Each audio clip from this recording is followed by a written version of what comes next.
अधिक महिना अर्थात धोंड्याचा महिना सुरू असल्याने अक्षरशः या महिन्यामध्ये लेक जावाच्या मानपान करायची परंपरा चालत आली आहे। याकरता जे आमरसाचा बेत आखला जातो, याच आमरसाचा बेताकरता आंबे खरेदी करता येवला शहरात लगबग दिसून येत आहे।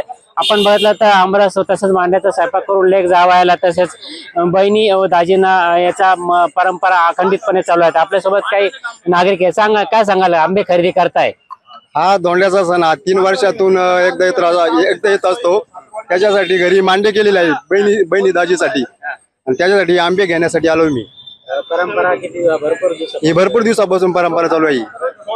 आपल्यासोबत येथील काय आंबे विक्रेते देखील आहे। काय सांगाल कोणकोणत्या प्रकारचे आंबे आहे आपल्याकडे? केसर आहे दादा, काळी केसर आहे, बदाम आहे, आम्रपाली आहे। जशी क्वालिटी घेतली सगळे क्वालिटीचे आंबे आपल्याकडे। मागील वर्षातूनच रेट वाढले नाही, रेट हिशोबानेच जास्ती रेट नाही, धोंड्याच्या महिन्यामुळे जास्ती गर्दी।